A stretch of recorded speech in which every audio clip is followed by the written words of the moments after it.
We'll start in about 1 minute.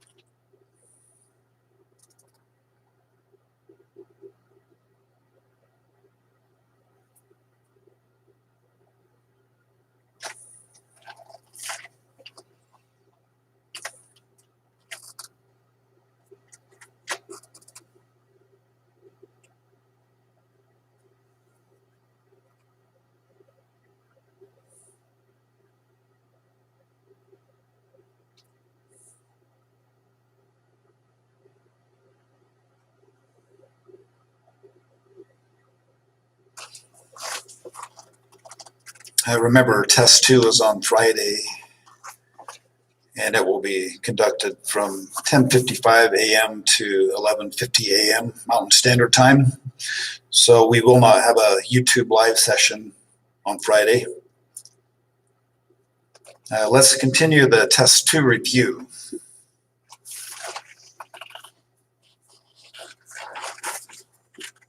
We'll graph a couple of rational functions.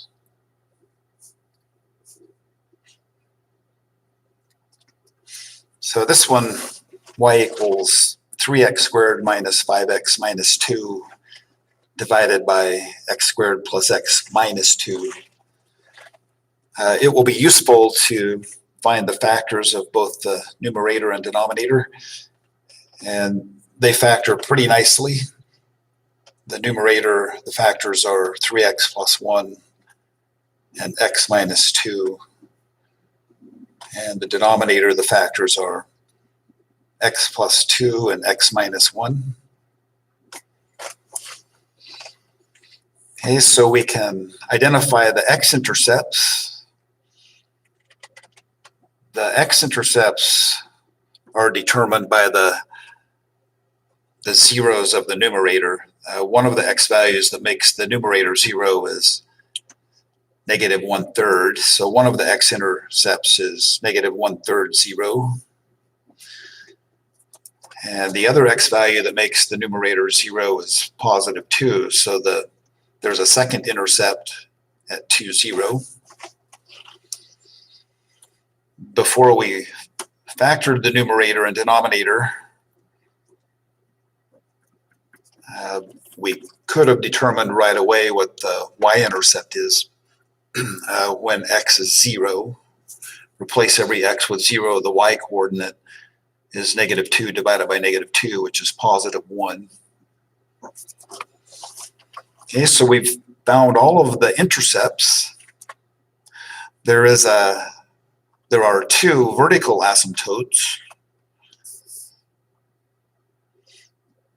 So I'll just write v dot a s for the vertical asymptotes. The vertical asymptotes are determined by the zeros of the denominator. One of the x values that makes the denominator 0 is negative 2. X equals negative 2. So the equation for the vertical asymptote is x equals negative 2. Remember that an asymptote is more than just a number. It's an equation assigned to a variable.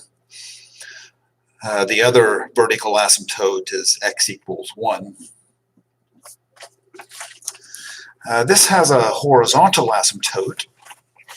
Remember, if the degree of the numerator is the same as the degree of the denominator, then the horizontal asymptote is y equals the leading coefficient of the numerator divided by the leading coefficient of the denominator.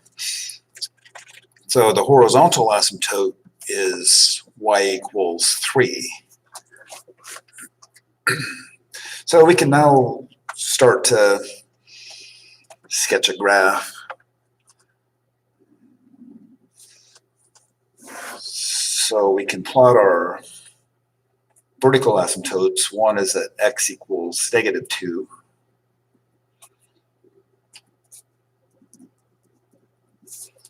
The other one is x equals 1.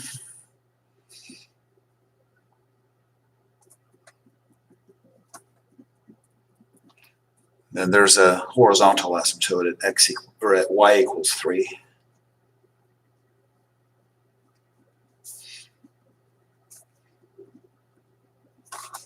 And we'll plot the intercepts. Negative 1/3, 0. It's about right here. 2, 0 is about right here.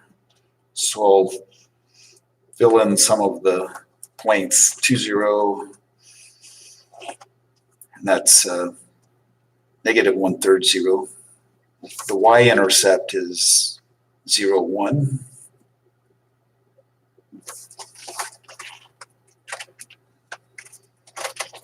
Okay, so we're experienced enough to know roughly what's going to happen. In the right branch, we're expecting the graph to pass through this x-intercept and look something like this. In the middle branch, well, we should suspect that the graph will cross the horizontal asymptote right in here somewhere, and we'll find that out here in a second. And then in the left branch, we don't have an x-intercept in the left branch, so that's going to mean that the graph is up here. Okay, so let's check to see where specifically the graph crosses the horizontal asymptote. So the way that we do that, we replace y with 3 and then solve the resulting equation for x. So I'm just going to replace this y with 3. So 3 equals 3x squared minus 5x minus 2 over x squared plus x minus 2. Then we'll multiply both sides of this equation by the least common denominator, which is x squared plus x minus 2. So when I multiply x squared plus x minus 2 by 3 on the left-hand side, I'm going to get 3x squared plus 3x minus 6. And then that's equal to the right-hand side, 3x squared minus 5x minus 2. Okay, if you subtract 3x squared from both sides, those are eliminated. And then we're going to add 5x to both sides. So the left-hand side will have 8x. And we'll add 6 to both sides. Negative 2 plus 6 is 4. And then divide both sides by 8. X equals 4 over 8, or 1/2. So that was just as we suspected. The graph will cross the horizontal asymptote when x is 1/2. So the ordered pair of that point is 1/2 for x and 3 for y. Okay, so we know what the middle branch does. It passes through those points and looks something like this. In the right branch, we know the graph won't cross the horizontal asymptote in the right branch. It only passes the horizontal asymptote in the middle branch. So the right branch, roughly speaking, passes through the x-intercept for sure, but then roughly it looks like this. And then the left branch, as I mentioned earlier, there is no x-intercept, so the graph has to be up here between, it has to be above the horizontal asymptote and to the left of the vertical asymptote x equals negative 2. Okay, so that is a rough sketch with all of the characteristics, the x-intercepts, the y-intercept, the vertical asymptotes and the horizontal asymptote, and the x value where the graph crosses the horizontal asymptote.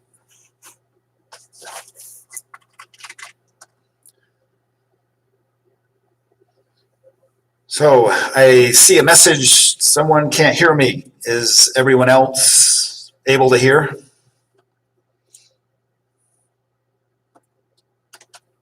Anyone else?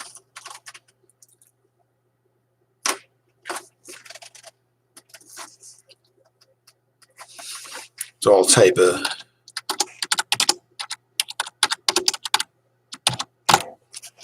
the sound on? Okay, so I got one person that can hear me. I'll try to talk a little louder if that's okay. Okay, this next one, we have another rational function, y equals x squared minus x minus 6 divided by x minus 2. And we want to find the intercepts and the asymptotes and then sketch a graph. Okay, so the numerator can be factored pretty nicely. So we'll write the two factors of the numerator, x minus 3 and x plus 2. And the denominator is just x minus 2. Okay, so using the zeros of the numerator, those determine what the x-intercepts are. So when x is 3, the numerator is 0. So the ordered pair of 3, 0 is an x-intercept. Another x value that makes the numerator 0 is when x is negative 2. So the other x-intercept is negative 2, 0. We can use the way the original function is defined to find the y-intercept.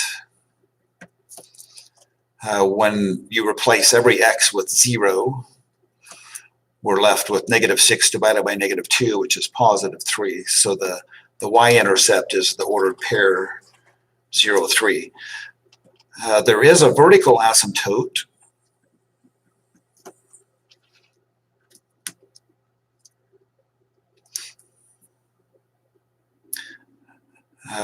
The denominator x minus 2 indicates that the vertical asymptote is x equals 2.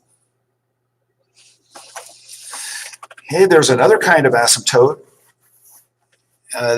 It's not horizontal, it's a slant asymptote. The degree of the numerator is exactly 1 more than the degree of the denominator. So there's a slant asymptote. And the way that we find the slant asymptote is by dividing the numerator by the denominator. So we'll do that to find the slant asymptote. We're going to divide x minus 2 into the numerator, x squared minus x minus 6. So x goes into x squared x times, and then x times the divisor is x squared minus 2x. And then we subtract. X squared minus x squared is 0. That's what we expect. And then negative x minus negative 2x is the same as negative x plus 2x. So that's just x. And then we'll do one more cycle. X goes into x positive 1 time, so we write plus 1. And then we multiply 1 times the divisor, and 1 times x minus 2 is x minus 2. And x minus x is 0. The remainder, negative 6 minus negative 2, is negative 4. We're not so concerned about the remainder. We're more interested in the quotient, x plus 1. That determines the equation for the slant asymptote. So the slant asymptote is the line y equals x plus 1. So we have to make sure we put y equals x plus 1 because the asymptote is a line. Okay, so that's enough information that we can get a rough sketch of the graph.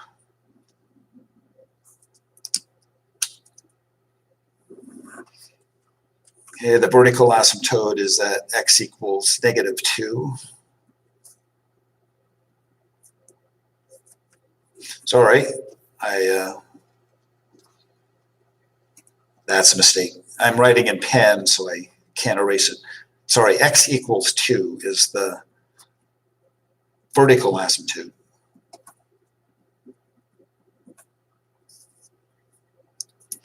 And then the slant asymptote is y equals x plus 1. So roughly the graph looks like this. We can plot the x and y intercepts. One of the x-intercepts is x equals -2 and y equals 0, so this point right here. The other x-intercept is 3, 0. So 3, 0. That one's -2, 0. The y-intercept is 0, 3.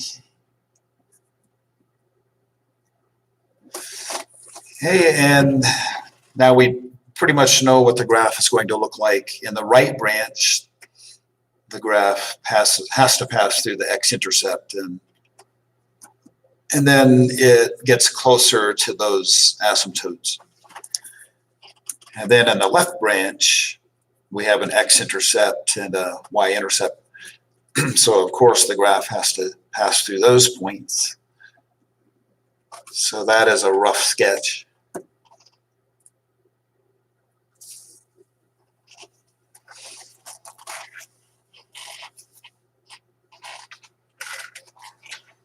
Okay, I want to look at section 2.7 a little bit later.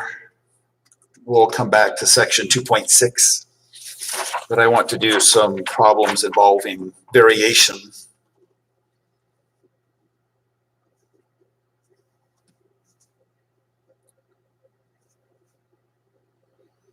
So in section 2.7, that was the section on direct variation, inverse variation, and joint variation.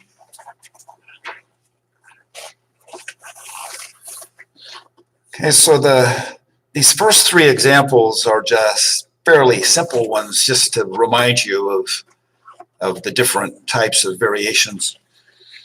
So this says if y varies directly as x, and y equals 3 when x equals 9, find y when x equals 7.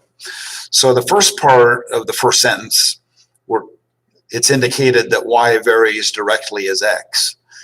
So that means we want to write y equals k times x. If y varies directly as x, then it's just y equals some number k times x. Then in the middle part of the sentence, we're given information that enables us to determine what the constant of variation is. We're told that y equals 3 when x equals 9. So replace y with 3, set that equal to k times 9, and then solve for k. So if we divide both sides by 9, 3 divided by 9 is 1/3, so k is 1/3. And so our direct variation equation then can be written as y equals 1/3 times x. And then we answer the final part. Find the value of y when x equals 7. Okay, so replace x with 7, we get y equals 1/3 times 7, which is 7/3. So that's all there is to that. Part number 2, this time y varies inversely as x, and y equals 5 when x equals 8. Find y when x equals 20. So the first part of the sentence, y varies inversely as x. So that means we write y equals k divided by x, or k is the constant of inverse variation. And then we use the information in the middle part of the sentence to find k. So we replace y with 5 and divide k by 8. And then when we solve for k, we get k equals 5 times 8, or 40. So we can rewrite the equation using the constant k. So y equals 40 divided by x. Okay, and we want to find y when x is 20. So we just replace x with 20 and do the arithmetic. 40 divided by 20 is 2. So y equals 2 when x is 20. Okay, in the next example, we have joint variation. If w varies jointly as x and y, and w equals -6 when x equals 5 and y equals 8, find w when x equals 12 and y equals 15. Okay, so for the joint variation, if w varies jointly as x and y, we write w equals k times x times y. And then we use the information in the middle part of the sentence. We replace w with -6, replace x with 5, and replace y with 8. So on the right-hand side is k times 5 times 8. And so we divide both sides by 40, and we get k equals -6 over 40, or we can write it as -3 over 20. Okay, so we rewrite the joint variation equation using the constant -3 over 20. So w equals -3 over 20 times x times y. And so finally, we find w when x is 12 and y is 15. So w equals -3/20 times 12 times 15. And 12 times 15 is just 180. So we get w equals -3 over 20 times 180.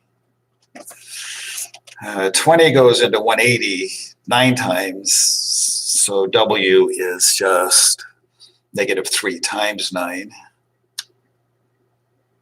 or -27.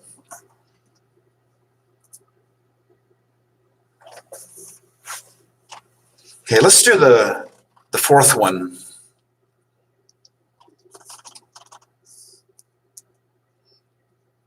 This one says the distance d an object falls varies directly to the square of the time t it falls. So let's write down the direct variation equation for that. The distance d varies directly as the square of t. So it's d equals k times t to the second. And then in the first part of the second sentence, we use that information to determine what the value of k is. Okay, so that an object fell a distance of 256 feet in 4 seconds. So replace d with 256 and replace t with 4. So 256 equals k times 4 to the second, or 256 equals 16k. And then when you divide both sides by 16, 256 divided by 16 is also 16. So k equals 16. And now we can write this direct variation equation as d equals 16 times t to the second. And the question is, how far will the object fall after after 5 seconds? So we use this and replace t with 5, so we get d equals 16 times 5 to the second, or 16 times 25. And that's just 400 feet.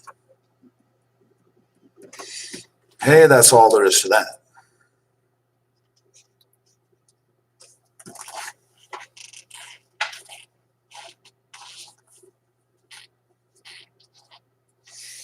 Okay, we'll look at some of the inequalities from section 2.6.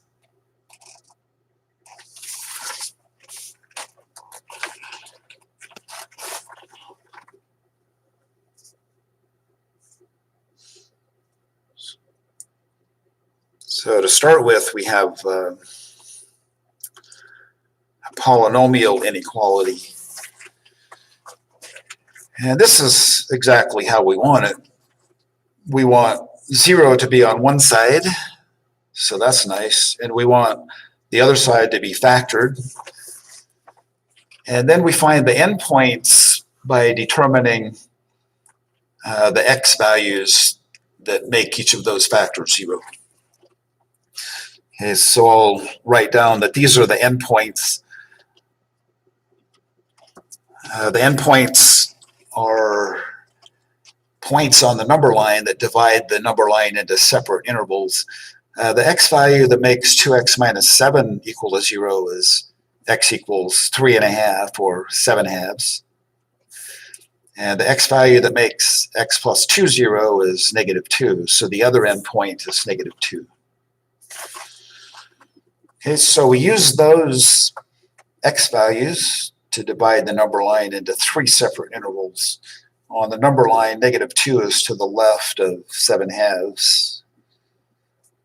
And those two numbers divide the number line into 3 separate intervals. So we're going to pick a test point from each interval. And in the inequality, we'll replace x with the test point. So in the first interval, we can pick any number that we want that's to the left of -2. So I'll just pick -3. And then in the inequality, in the factor on the left, 2 times -3 is -6, and -6 minus 7 is -13. And then in the other factor, -3 plus 2 is -1. And this is positive 13. The inequality is greater than or equal to 0. And 13 greater than or equal to 0 is true. So that indicates that all of the numbers in the interval from -infinity to -2 are solutions. In the middle interval, pick any number you want between -2 and 7/2. So I'm going to take the easy way out and pick 0, replace every x with 0, and this factor becomes -7. Replace the other x with 0, we get 2. This number is obviously negative, and a negative number greater than or equal to 0 is false. So none of the numbers in the middle interval are solutions. And then finally, in the third interval, pick any number you want greater than 3.5. So I'll pick 4. And then replace every x in the inequality with 4. So in this factor, 2 times 4 minus 7 is 1. And the other factor, 4 plus 2, is 6. And 1 times 6 greater than or equal to 0, that's true. So all of the numbers from 7/2 to positive infinity are solutions. In this case, we're going to include both endpoints because of the or equal to 0 in the polynomial inequality. Remember, each of those numbers makes the left-hand side 0, and 0 greater than or equal to 0 is true. So I'll just write that down. 0 greater than or equal to 0 is true. So that means we include the endpoints in the solution set. Graphically, in this interval, since -2 is included, we put a bracket and then shade everything to the left. The other endpoint is also included, so we put a bracket and shade everything to the right. To be prepared for the final exam, you probably should know how to write the solution in both interval notation as well as algebraic notation. The interval notation is parenthesis -infinity, comma, -2, bracket, and then union, bracket, 7/2, comma, infinity. This is the interval notation. The algebraic notation for the same solution is, this part is x is less than or equal to -2. And then we write or x is greater than or equal to 7/2. The two notations mean exactly the same thing, but make sure that you can write both of those. Okay, the next example, solve the rational inequality. Okay, this is exactly how we want it. We want one side to be 0. The numerator is factored for us, and so we can find the endpoints. The endpoints are the x values that make the numerator 0 combined with the x values that make the denominator 0. So from the numerator, we can see that x equals -3. That's the number that makes x plus 3 0, so that makes the numerator 0. The other x value that makes the numerator 0 is +4. And the x value that makes the denominator 0 is +2. Okay, so those three numbers are the endpoints, and they are going to divide the number line into 4 separate intervals.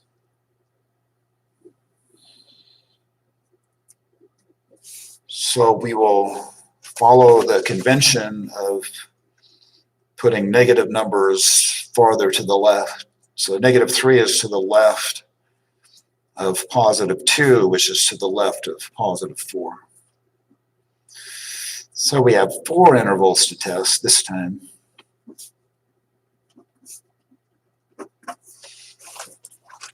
So we can speed it up a little, I guess. In the first interval, pick any number you want less than -3, like -4.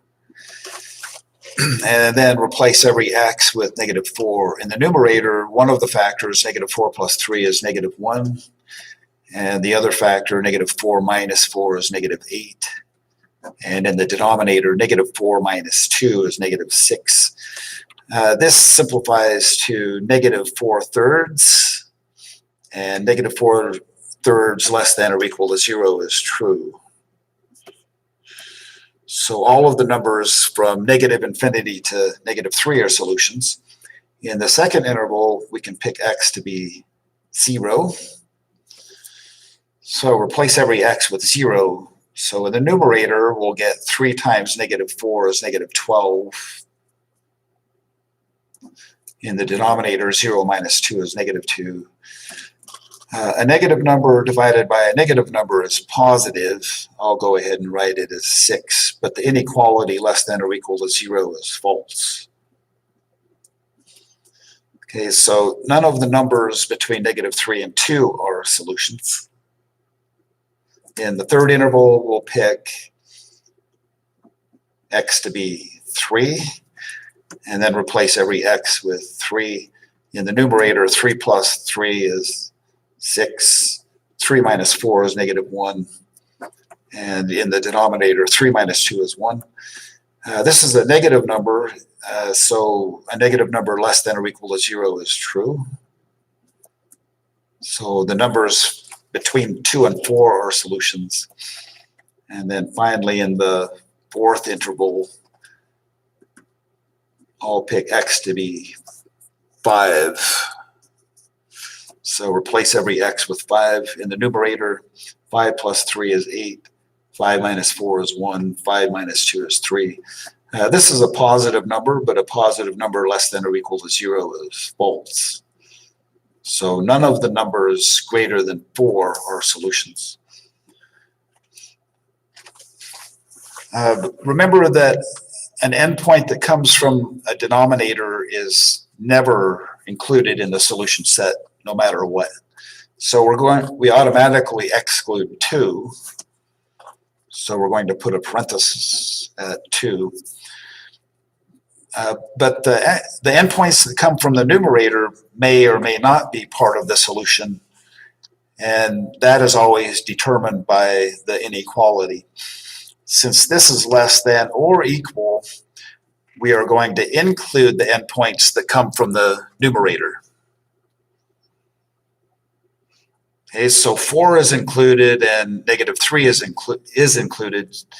So graphically, we put a bracket at negative 3, shade to the left, put a bracket at 4, and shade everything in between.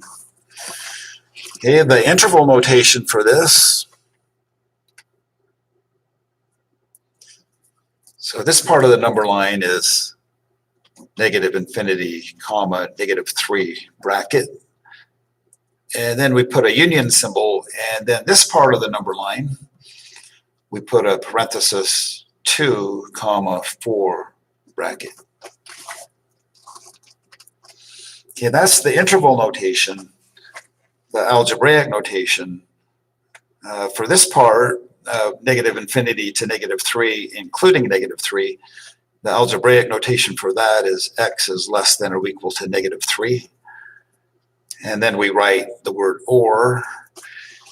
And then if x is in the interval from 2 to 4, excluding 2 but including 4, we write this as 2 is less than x, which is less than or equal to 4.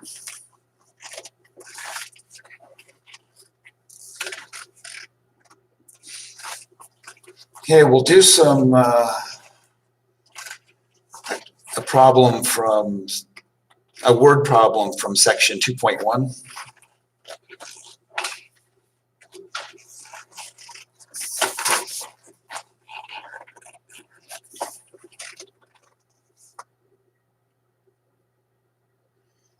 Okay, so this one says a ball is thrown vertically upward. After t seconds, its height h in feet is given by the function h of t equals 40t minus 16t to the second. Determine the amount of time it takes for the ball to reach its maximum height. The height function is just a quadratic function. It's not written in standard form. If it helps, you can rewrite it so that it's in standard form. But either way, we note that the coefficient of the t squared term is negative. So this quadratic function does have a maximum value.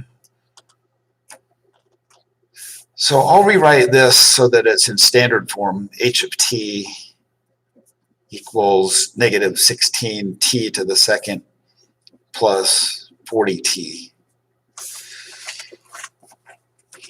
And if you remember the x coordinate of the vertex formula, so in this case, this is a function of t. So the x coordinate of the vertex is t equals negative b over 2a. And if a quadratic function has a maximum, then the maximum occurs at the t coordinate of the vertex. Okay, so in this function, the value of b is 40 and the value of a is negative 16. So I'll just make a note. This is the number of seconds it takes for the maximum So the maximum height, I'll abbreviate a little bit. The maximum height occurs at this t-value.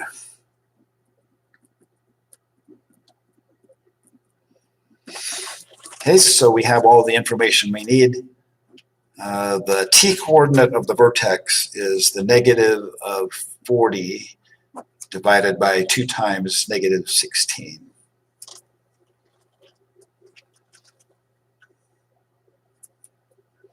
Okay, so we have a negative number divided by a negative number. So that's just positive 40 over 32. And this simplifies to 5/4 or 1.25 seconds. Okay, so determine the amount of time it takes for the ball to reach its maximum height. So that's what we did. 1.25 seconds.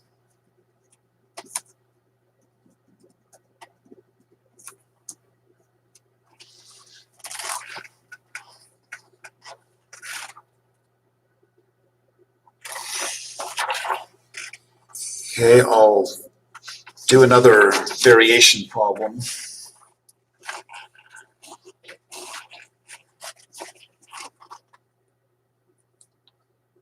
So this one's a direct variation again.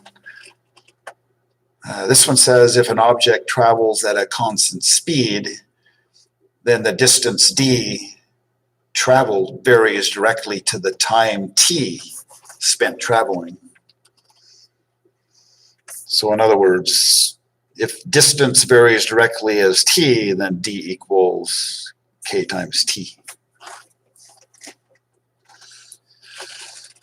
Okay, in part 1, find the constant of variation if d equals 297,000 feet when t equals 45 minutes. Okay, so replace d with 297,000 and replace t with 45, so we have k times 45. And then solve for k, divide both sides by 45. 297,000 divided by 45. Well, I just happen to remember, if I'm remembering correctly, that this is 6,600. Okay, so we can write the direct variation equation using the constant k. So d equals 6,600 times t. And then in the second part, find the distance traveled when the time is 22 minutes. Okay, so the distance traveled when time is 22 minutes is 6,600 times 22. I'm going to leave that in factored form for now. So.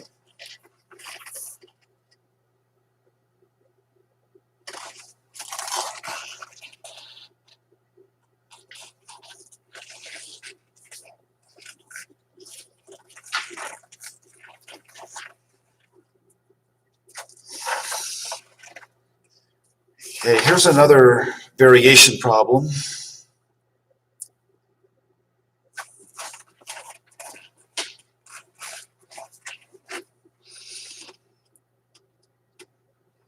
So this one says Ohm's law states that current I flowing in a wire varies inversely to resistance R. Okay, so I varies inversely to R, so I equals K divided by R. And then in part 1, we'll be able to determine what the value of K is using the fact that when current is 2.5 amperes, the resistance R is 20 ohms. So we replace I with 2.5 and replace R with 20. And so K is 2.5 times 20, which is just 50. So we can write the inverse variation equation as I equals 50 divided by R.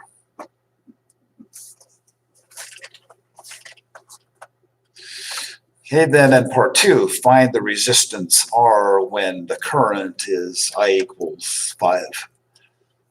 So for part 2, replace I with 5.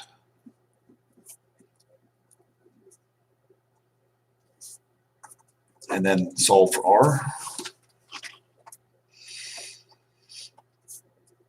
So one way you can go about this, you can think of 5 as 5 over 1. And then whenever one fraction equals another, cross products are equal. So one cross product is 5 times R. And that's equal to the other cross product, 1 times 50. And then the value of R is 10. And the resistance is measured in ohms.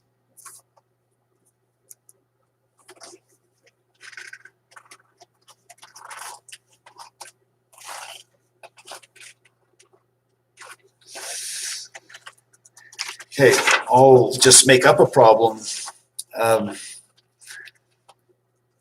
Let's try this. Find the zeros of f of x equals x squared plus 4x plus 11. Then write f of x as a product of linear factors.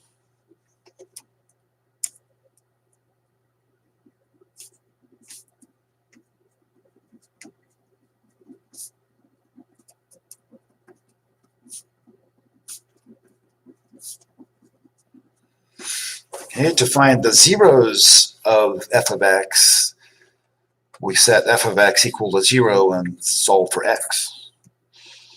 So that means we want to solve x squared plus 4x plus 11 equals 0. Every quadratic equation can be solved. It can always be solved by using the completing the square method or by using the quadratic formula. So if we use the quadratic formula, A is 1, B is 4, and C is 11.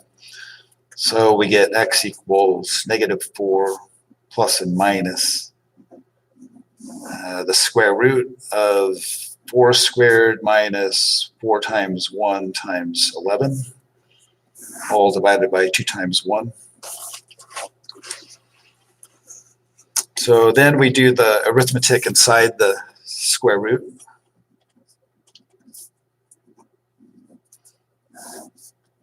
So inside the square root, we have 16 minus 44. And so that's -28. And we know how to simplify the square root of -28.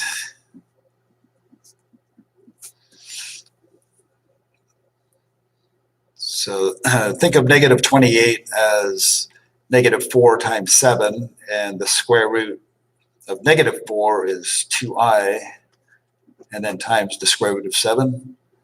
And this is all divided by 2. And then a common factor of 2 from every term in the numerator cancels with the factor 2 in the denominator.